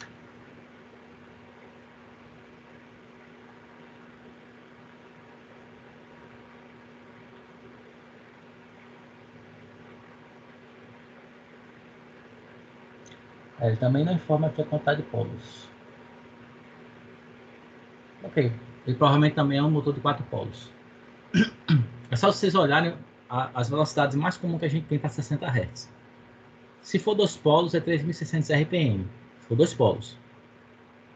Se for 4 polos, vocês podem calcular para confirmar depois aí, 1.800. Tá? Se for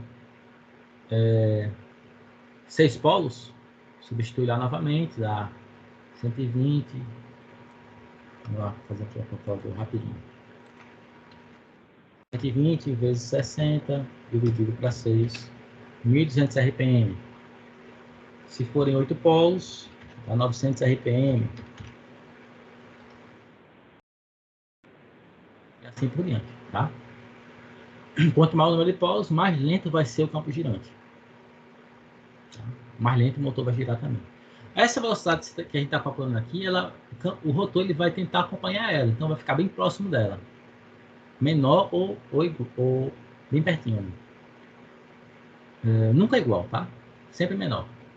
Então, se a gente tem aqui, por exemplo, 1735, qual é a velocidade do campo girante que dá mais ou menos isso aqui? Quantos polos o motor deve ter? Coloco aqui, 120 vezes 60. 2 não é porque é 3.600. Então, o rotor talvez estivesse ali a 3.500 alguma coisa, 3.590, mas não, está 1.735. Então, deve ser um de 4 polos. É 1.800 RPM. Ok? Então, o fabricante vai determinar, vai dizer para a gente, geralmente, o número de polos em algum lugar, na placa ou no catálogo do fabricante.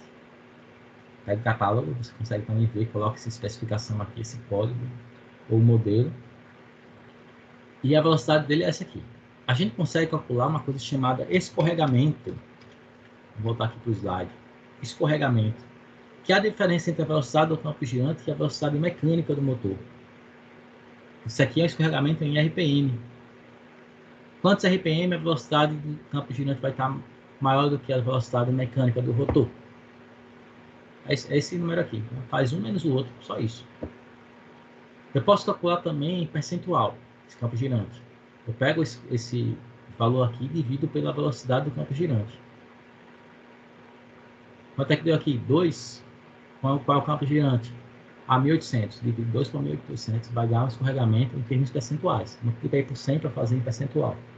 A gente costuma usar assim. S. S geralmente é de escorregamento. Tá? Então, olha a fórmula. Velocidade do campo girante menos velocidade mecânica, subtrai, depois divide pela velocidade do campo girante. Então vamos supor, aquele motor.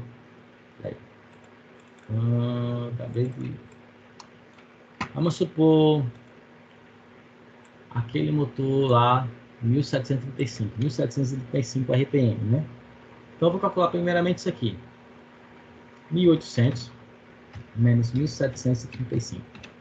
65 RPM. Tá? Dividido para 1.800.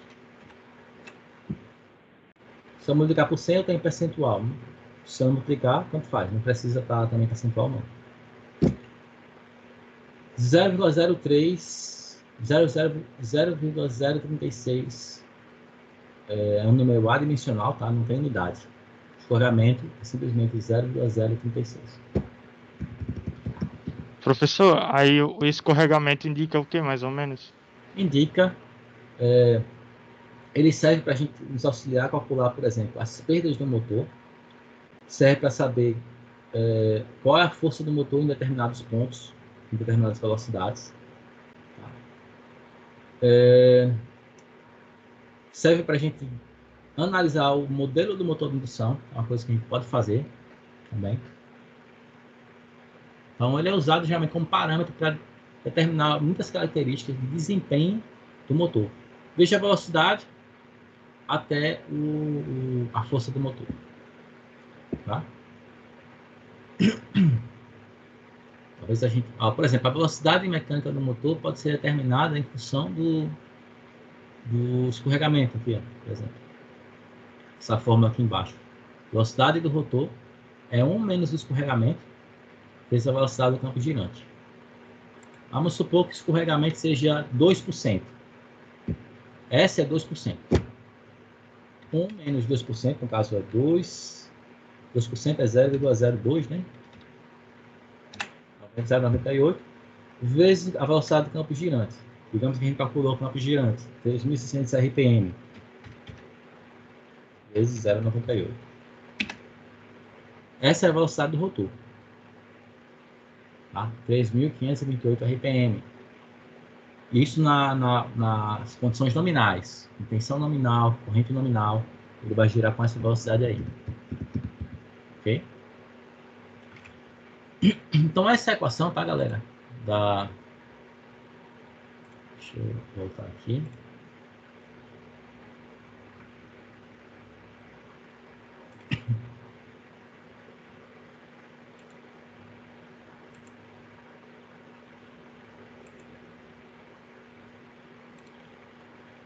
Então, essa equaçãozinha aqui é uma forma. Ou a gente pode usar também as velocidades angulares, né? Ó, em termos de velocidade angular. No lugar de usar rotação por minuto, a gente usa radianos por segundo. A gente achar radianos por segundo aqui da velocidade mecânica do rotor, faz do mesmo jeito lá, divide por 60. Aqui, ó, multiplica por 2π. Isso aqui é para achar o campo girante, aqui é para achar a velocidade mecânica do rotor, só que em radianos por segundo. Seria para aplicar essa segunda equação aqui. Ok, aqui eu consigo achar a velocidade mecânica normal em rotações por minuto, usando o escorregamento, que é justamente isolando esse nm aqui, ó, a gente chega a essa expressão aqui, e isolando esse ômega-m aqui, a gente chega a essa segunda expressão. As expressões também, galera, que todas essas equações aqui, é bom a gente ter na cabeça da gente. Certeza, qualquer prova que vocês vão fazer, qualquer lugar, prova de eletrotécnica, vocês vão pegar uma questão de motores, vocês calcularem a velocidade do campo girante, a velocidade do motor, o escorregamento. É certeza.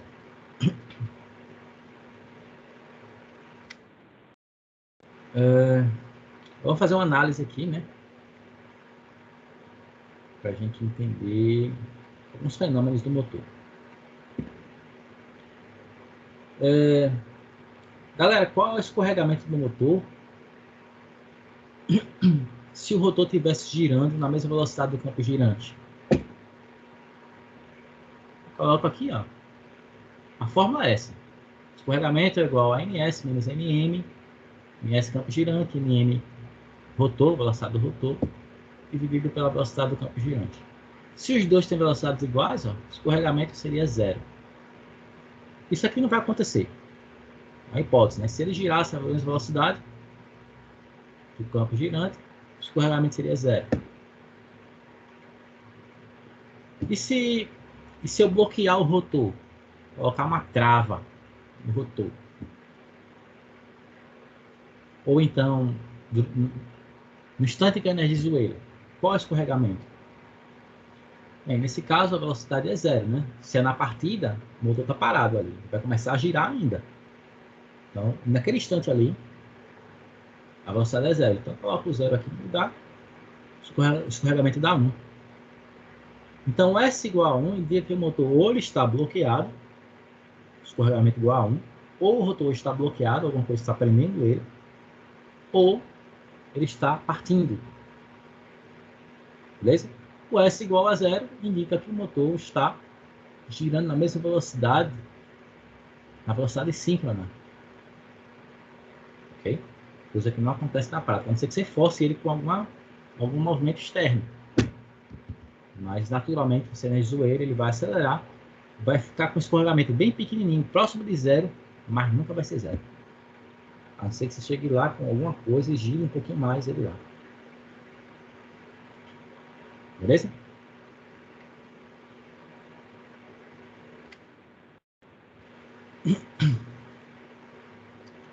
Então, gente, a nossa aula vai até as 4, não tem um intervalo que eu não dei para vocês. Gente, deixa eu ver quanto é que falta. Isso aqui, vamos ver. Isso aqui para não perder o fio da meada, né? Não interromper o assunto assim na metade do caminho, para retomar. Mais uma vez, né? A gente falou nas frequências dessas correntes aqui dentro, né? Ó, as correntes internas aqui. Se a gente estiver em cima do rotor, a gente vai ver uma frequência. O rotor está parado, a gente vai ver essas correntes bem rápidas, aparecendo aqui bem rápido, girando. Tá? Vou até uma imagem melhor. Essa imagem aqui. Na partida, a gente vê essas correntes girando aqui, crescendo e decrescendo bem rapidamente. Quando ele está girando perto da velocidade, quando o escorregamento é quase zero, a gente vê essas correntes com uma frequência bem pequenininha, quase mudando. É o que acontece aqui ó, nesse exemplo. Né? Então, é porque essa frequência, as correntes têm uma frequência ali. A gente pode determinar essa frequência também usando o escorregamento. Por exemplo, a frequência das correntes do rotor, você está observando o rotor, você consegue ver essa imagem aqui, por exemplo. Essas correntes aqui no rotor, elas vão estar na mesma frequência do campo girante, da frequência aqui do campo girante. Como é que ele calcula essa frequência das correntes? Pode usar aquela forma aqui, ó. Se é a mesma frequência, né? Ó. Isso aqui é a equação lá, só que a gente isolou o F. Isso aqui é essa equação, só que a gente isola o F aqui, ó. Isola o F, que é NS vezes P sobre 120. É o que eu fiz aqui, ó. Tá? Então, essa aqui é a frequência das correntes do rotor. Isso aqui no momento da partida. No momento da partida, o rotor está parado. Você está em cima do rotor. Você vai ver as correntes com essa frequência aqui. Se for 2 polos, estiver girando 3.600 RPM, então 2 vezes 3.600 dividido para 120 vai dar 60 Hz. Você vai ver essa frequência lá da corrente com 60 Hz. Reparem aí, se no motor tiver 2 polos e o campo girante estiver girando a 3.600 RPM, a frequência vai ser 60 Hz. Se for 4 polos e for 1.800, 60 Hz também. Sempre. Velocidade de campo, velocidade de polo sempre se acompanham, tá? Agora, quando isso parado, tá? Quando o rotor começa a girar, você vai ver a frequência diminuindo. De modo que, se você estiver girando na mesma velocidade do campo girante, a gente viu ali, né? Se tiver a mesma velocidade do campo girante, o escorregamento é zero. Não tem indução. Lembra que eu falei para vocês? Não tem indução. O campo está parado em relação ao movimento do rotor, então não tem indução. Então a indução é zero, ou seja, a frequência é zero. Então, para um valor intermediário entre a partida e a velocidade síncrona, a gente pode estabelecer essa equaçãozinha aqui. Ó. A frequência das correntes do rotor é o escorregamento vezes a frequência elétrica da rede. Eu não coloquei, não disse o que é essas variáveis aqui, mas elas estão escritas lá no começo, tá? N é a velocidade em RPM do rotor, ômega S é a velocidade angular síncrona. Eu descrevo aqui lá no começo. FS é a frequência elétrica da rede em Hertz, tá? Vocês depois pegarem esse slide para ver e entender. Então, olha só, qual a frequência da corrente do rotor? É S vezes a frequência elétrica da rede. Na partida, isso aqui é 1. Então, F é a frequência do rotor é igual, a frequência das correntes do rotor é igual à frequência da rede. Na velocidade síncrona, o S é zero, então isso aqui é zero. Ok? Exemplo, vamos fechar a nossa aula de hoje. Um motor de indução, 208 volts, tá? 208 volts. 10 HPs, 4 polos, 60 Hz, ligado em Y. Tem escorregamento de plena carga de 5%. Qual a velocidade síncrona desse motor, galera? Qual a velocidade síncrona?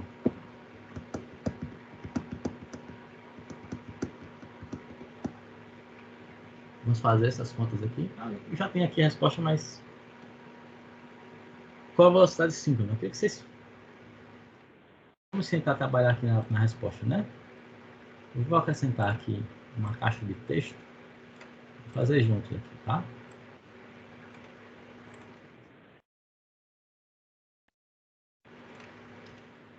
Então, a primeira questão é qual a velocidade síncrona, né?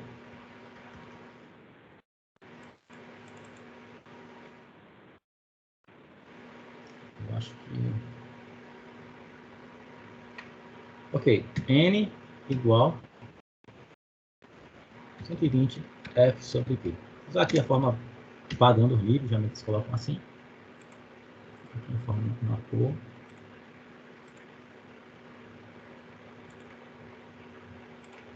Cento e vinte F sobre P, 120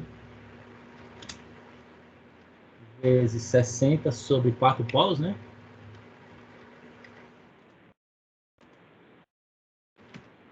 Isso aí dá 800 RPM.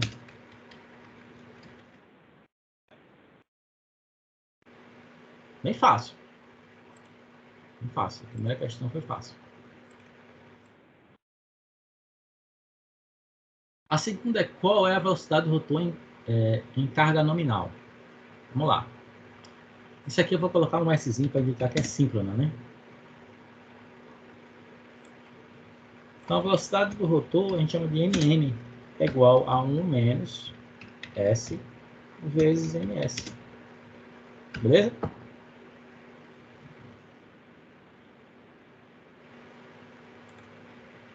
O escorregamento ele diz que é 5%, então é 1 menos 0,05. O escorregamento é 5%. Diz aqui, ó. 5%. Em plena carga. Por que ele disse que em plena carga? Porque o escorregamento ele muda, galera, viu?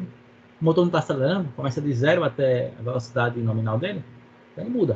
Então, ele tem que ser escorregamento em algum lugar. Ele diz aqui, em plena carga, beleza. Em plena carga é 5%. Em plena carga é com a potência máxima do motor. Vezes 1.800 RPM. Então, isso aqui, galera, dá 95 vezes 1.800, né? 0,95 vezes 1.800. 710 RPM. Galera, isso aqui é a rotação mecânica. O rotor vai girar com essa velocidade aqui. Olha aí, uma aplicação direta do escorregamento. Nesse caso, o fabricante ele deu o escorregamento para você. Forneceu o escorregamento, você não precisa nem calcular. Próxima pergunta seria: qual a frequência do rotor em carga nominal? Acabou de ver a expressão, né? A frequência do rotor, F, RE, igual a S vezes F, SE. Frequência elétrica da rede, né? Vou colocar aqui também um SE para acompanhar lá a equação. 0,05, galera, vezes 60. 3 Hz? É quase corrente contínua. Bem baixa a frequência. 3 Hz.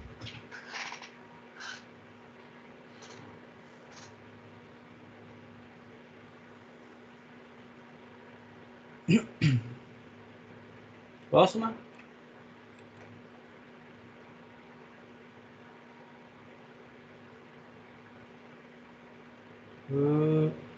Qual é o conjugado do eixo em plena carga? Bom, isso aqui eu não passei para vocês, porque eu vou explicar para vocês como a gente faz a questão.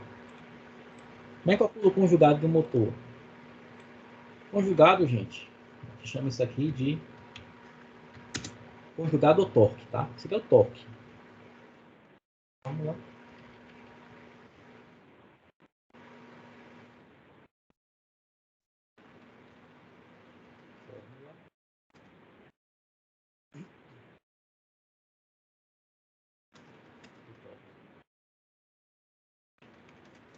do motor. É isso aqui, ó.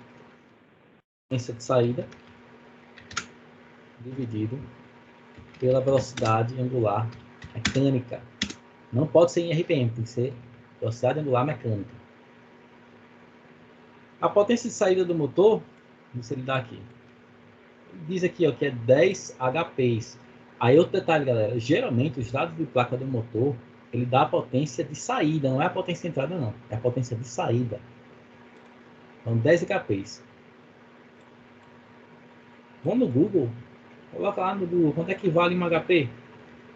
O Google vai dizer para vocês que um HP é igual a 746 watts. Vamos multiplicar por 10. Tá? Eu preciso também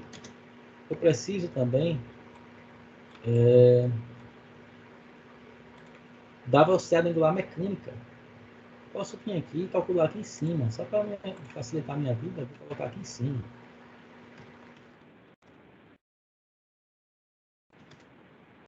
HM é igual, 2 vezes π, galera, vezes isso aqui é a velocidade angular mecânica em rotações por segundo. Então, 1.700.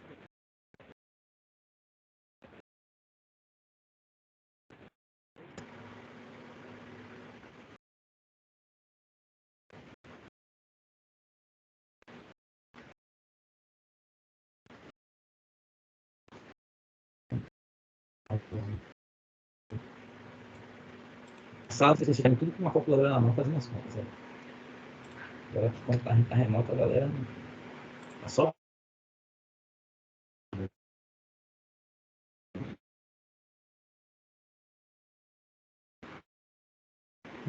10 dividido por 60 vezes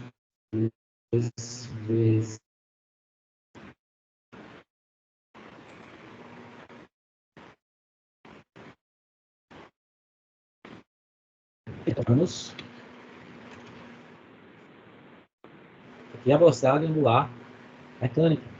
Então, pega esse valor agora, joga aqui dentro. Vou calcular o torque do motor. Força que produz rotação.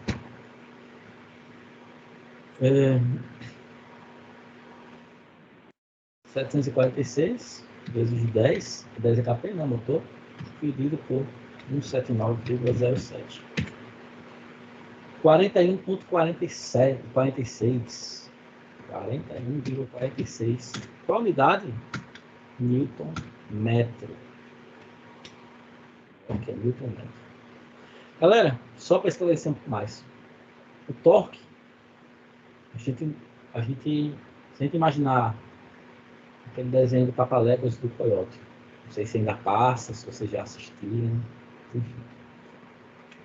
O torque é muito útil para a gente conseguir mover uma carga muito pesada. Deixa eu ver se eu acho uma imagem aqui.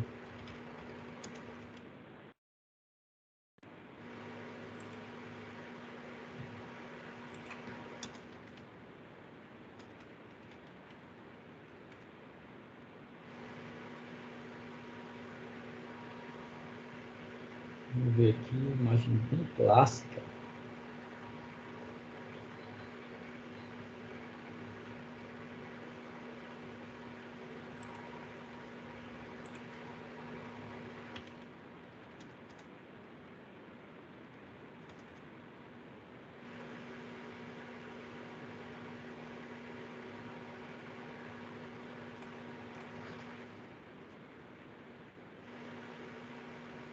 Eu não achei a imagem do Coyote, que era a mais comum, mas eu achei uma imagem melhor. O torque, galera, vamos ilustrar aqui. Se esse índio aqui ele for levantar essa pedra sem usar essa alavanca aqui, tá? Vai ter muita dificuldade. O que ele faz? Pega um galho, um tronco, tal como esse aqui, coloca uma pedra e usa agora a força exercida aqui por esse braço, a gente chama de braço de alavanca, para movimentar a pedra. E vai ser mais fácil movimentar a pedra. Outro exemplo, por exemplo, é você tentar fechar ou abrir a porta empurrando a porta perto da dobradiça. É de fazer isso para vocês verem como é mais difícil. Vocês tentar abrir a porta pela maçaneta é mais fácil que tentar abrir ela pela dobradiça. Tá? Então, quanto maior esse comprimento aqui e a força aplicada, mais fácil você levantar o peso. Então, é força vezes o comprimento do braço da alavanca. É por isso que aqui na unidade aparece Newton metro. Força, comprimento.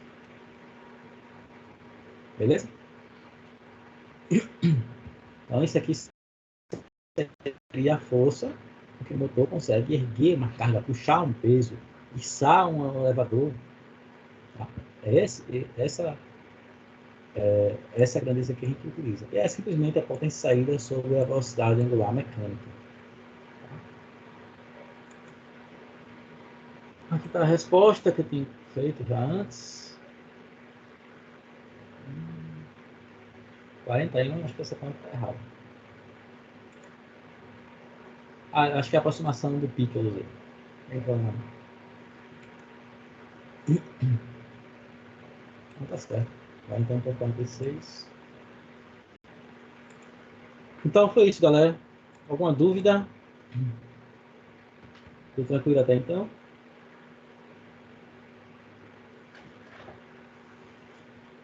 Se não temos mais nada, vou encerrar a gravação.